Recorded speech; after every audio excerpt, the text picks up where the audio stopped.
इतना बड़ा समय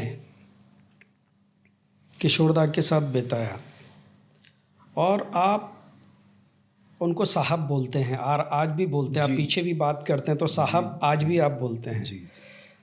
उन साहब के साथ जो फिल्म इंडस्ट्री के लोग हैं वो जानते हैं एक अब्दुल रहा करते थे जी। उनके बारे में अगर आप बता सके। अब्दुल उनके ड्राइवर भी थे जी। और समझ लो सेक्रेटरी भी थे।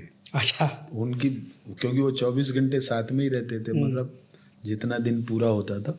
अब्दुल भाई बहुत अच्छे इंसान थे, बहुत कमाल के थे। जिस पे मेहरबान हो जाए उसकी लाइफ बन जाती थी, क्योंकि वो साहब उसका वो बहुत रेस्पेक्ट करते थे। हाँ। तो वो इत्र बहुत मतलब खुशबूदार बहुत रहते थे। तो कभी कभी क्या होता था कि जैसा कोई काम किसी प्रोड्यूसर को जल्दी डेट चाहिए या कुछ चाहिए, तो अब्दुल अगर चाहता था तो थोड़ी डेटें उनका आगे पीछे मैनेज कर लेता था।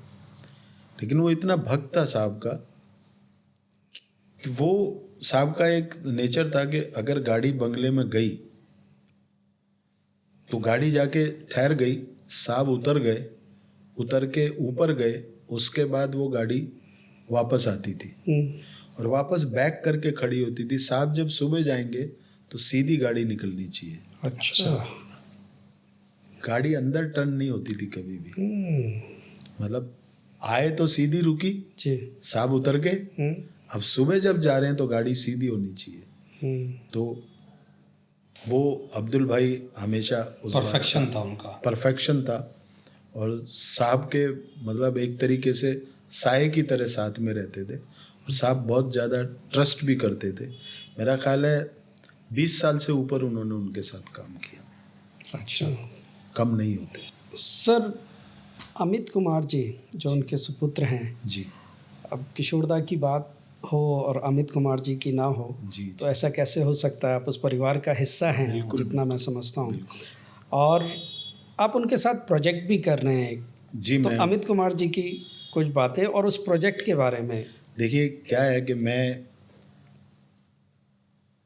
किशोरदा मेरे साहब हैं जी, और अमित दा उन्हीं की छाया है जिसमें मैं बैठा हूँ। अमित कुमार, मैं उनको वैसे बाबा भी बोलता हूँ प्यार से कभी कभी, लेकिन वो अमित कुमार हैं, वो अपनी जगह पे हैं। वो इतने अच्छे इंसान हैं सर, इतने अच्छे इंसान हैं कि उनकी छवि भी जो बाहर है वो कुछ अलग है। क्या बात है। मतलब वो लोग बोलेंगे वो सिंसियर नहीं है, ये फलाने नहीं है, वैसा नहीं है। वो काम को बहुत प्यार से करते हैं और या करते ही नहीं है। तो मेरी समझ में नहीं आता कि भाई अगर उनको कोई काम नहीं पसंद आता, नहीं करते हैं, तो इसका मतलब ये नहीं कि वो सिंसियर नहीं है। उनकी मर्जी है भाई। अगर आप अच्छा काम करना चाहते हो तो उनका भी एक मूड होता है। तो अमित कुमार जी बहुत ही रहमदिल और बहुत ही जीनियस आदमी है। वो बहुत बड़े कंपोज़र हैं जी। वो बहुत बेहतरीन कंपोज़र हैं और वो अपने गाने आजकल यूट्यूब पे जो वो बनाते हैं, डालते हैं, और अक्सर उनके गाने लीना जी लिखती हैं, बहुत अच्छा लिखती हैं। वो भी एक शायरा हैं और कुछ गाने वो मुझसे भी कभी कभी लिखवाते हैं। तो मेरा जो रिसेंटली उनसे एक वास्ता पड़ा, मैं रामचरितमानस करना चाहता था जी। तो मैंने उनको कहा कि बाबा आप ये काम कीजिए। तो उन्होंने कहा कि मैं कैसे करूँगा यार, मुझे तो हिंदी पढ़नी ही नहीं आती है। वो गाना भी रोमन में लिखते हैं। जी। तो मैंने कहा वो हम सब करा लेंगे। तो काफ़ी डिस्कशन इस बात पे हुआ और मैं समझता हूँ कि उनके परिवार में भी ये डिस्कशन हुआ होगा। तो वो मेरा एक नसीब के 4-5 महीने बाद अमित जी तैयार हुए। अच्छा। कि लेकिन तू बता यार करेगा कैसे। तो मैंने कहा भी ठीक है। तो मैंने आपको जैसे बताया, मैंने सतीश जी को तैयार किया, बेस बनाया पहले। बेस बनाया, और सतीश जी को मैंने समझाया कि भाई ऐसे ऐसे ये सब करना पड़ेगा। और हम अब जब अमित जी इन्वॉल्व हुए तो 2-3 दिन तक वो थोड़े से टेंशन में थे, क्योंकि वो भाषा, वो लहजा, वो ट्यून, वो बार बार, लेकिन कभी भी अमित जी ने ऐसा नहीं कहा कि यार नहीं नहीं ये तो बहुत हो गया, ये तो मन। जब वो किसी चीज़ को सीखने पे आते हैं तो उसके आखिरी पॉइंट तक जाना चाहते हैं। डिट्टो जैसा म्यूजिक डायरेक्टर कह रहा है वैसा करने की कोशिश पूरी करते हैं, और करते भी हैं। और यदि कहीं उनको एकदम जैसे शब्दों में प्रॉब्लम होती है तो कहीं भी आज तक अमित जी ने ऐसा नहीं बोला कि यार चला लो ना, बिंदी लगा तो दी मैंने। अगर हम बोलते हैं दादा इधर जो ना ये बिंदी है, वो ही है, ही नहीं है, तो अगर उनको 5 बार गाना पड़े तो वो ही जब तक नहीं आएगा तब तक वो ही गाने की कोशिश करेंगे। किसी भी शब्द का गलत उच्चारण अमित जी नहीं करते, भले ही उसको करने में उनको कितनी भी मेहनत लगे। जी। वो कई बार बोलते हैं यार मैं फंस गया, अच्छा, तो कभी कभी बोलते हैं यार 5 मिनट का रेस्ट करते हैं, हम बोलते कर लीजिए। लेकिन कहीं भी एक दिन भी एक लाइन पे भी मुझे ऐसा नहीं लगा कि अमित जी जो है ना हमको डफरा रहे हैं यार, इतना भी क्या है। और इतना भी क्या है मतलब आजकल तो लोग कुछ भी बोल देते हैं कि इतने में तो इतना ही, बस समझ जाइए क्या बोलते होंगे। लेकिन अमित जी एकदम फ्री, बिना पैसा लिए, पानी की बोतल भी घर से लाते हैं, वो भी मेरी नहीं पीते। मैं बोला यार ऐसा मत करो, वो भी लाते हैं और राइट टाइम पे आते हैं। 12 बजे का उनका टाइम होता है, 12 बजे के आसपास वो आ जाते हैं, और मेरा 2 से 2:30 बजे, कभी कभी 3 बजे तक गाते हैं।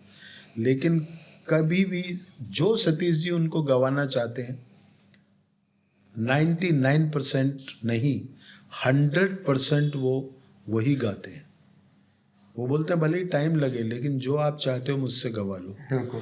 तो ये एक ऐसी मेरे साथ उनका एक आशीर्वाद है, एक जुड़ाव है। और मैंने एक दिन मेरे को बोले कि यार ये बस राम जी की कृपा है। मैंने कहा राम जी की कृपा है और साहब का आशीर्वाद है कि हम दोनों को मिलके करना था। और वाकई में अमित कुमार जी का रामायण गाना ये राम जी की कृपा है और मेरे साहब का एक आशीर्वाद है हम दोनों के ऊपर कि हम दोनों का नाम जुड़ेगा। जब कभी ये कंप्लीट होके आएगी तो अमित जी को बहुत वाहवाही मिलेगी इसमें, क्योंकि लोग जो है ना वो उनको सिर्फ फिल्मी सिंगर समझते हैं। अमित जी फिल्मी सिंगर ज़रूर हैं लेकिन इल्मी भी उतने ही अच्छे हैं, बहुत अच्छा गाते हैं और नेचुरल उनका जो टोन है वो साहब से मिलता है, क्योंकि वो उनके बेटे हैं, वो मिलाने की कभी कोशिश नहीं करते, वो नेचुरल है वो। और सर बड़े कमाल के परफॉर्मर हैं, मैंने उनके साथ लाइव इवेंट किए हैं, मैंने किए हैं सर। क्या बात है। कन्नौज में जी जी कई जगह मैंने उनके साथ इवेंट्स बहुत पहले किए हैं। तो कमाल के परफॉर्मर हैं, वही डेडिकेशन, मतलब उनको देख के किशोरदा की याद आ जाती है जो उनके हम सुनते थे कि एक बार वो बोले यार मंच पे वो चारपाई बिछवाओ, वो सब करके चारपाई वो मतलब हंगामा कर देते हैं। अमित जी बहुत अच्छे, मतलब क्या है कि देखिए कहते हैं कि अगर आपको किसी मतलब किशोरदा तो दूसरा कोई नहीं हो सकता जी। लेकिन अगर उनका रियल टोन और उनकी आवाज़ का वो जादू किसी को देखना है तो सिर्फ अमित कुमार में ही है। उनका स्टाइल वही है और कभी कभी तो वो कुछ चीज़ें भी ऐसी करते हैं जैसे साहब करते थे। एक दिन मैं उनके साथ ऐसे ही गाना मैं कर रहा था तो बोले सुधाकर मैं जो है ना बीमार था बेड पे, मुझे लगा कि पता नहीं अब क्या होगा, तो मैं जब हॉस्पिटल में था तब मैंने एक ट्यून सोची और वो ट्यून मैंने बनाई है इस पे गाना हो सकता है क्या? अच्छा। मैं कहा क्यों नहीं हो सकता। तो मैंने वो गाना लिखा। तो जब वो गाना लिखा तो एकदम वो उछल गए, बोले ऐसा ही कुछ मैं सोच रहा था अच्छा। कि ऐसा होना चाहिए। और फिर उन्होंने वो बहुत खूबसूरत गाना बनाया, गाया। और वो कभी भी काम के साथ इस तरह से भी कंप्रोमाइज़ नहीं करते। कि हम लोग कभी बैठते हैं ना कि यार ये आज नहीं हो रहा है, तो वो बोलते हैं हम कल करेंगे। अक्सर ऐसा होता है। अक्सर ऐसा होता है। वो कोशिश करते हैं कि आज का काम आज ही ख़त्म हो जाए। ज़रूरी नहीं है कि दिन में 4 गाने हों, भले ही एक हो, कंप्लीट हो जाए। और एक बात और कि मेरा काम तो वो बिना पैसे लिए कर रहे हैं, मगर उन्होंने जब भी मुझसे काम कराया, जाते ही पहले पैकेट देते हैं, फिर बोलते हैं ये ट्यून पे गाना है। तो मैं उनका एहसान कैसे उतार सकता हूँ।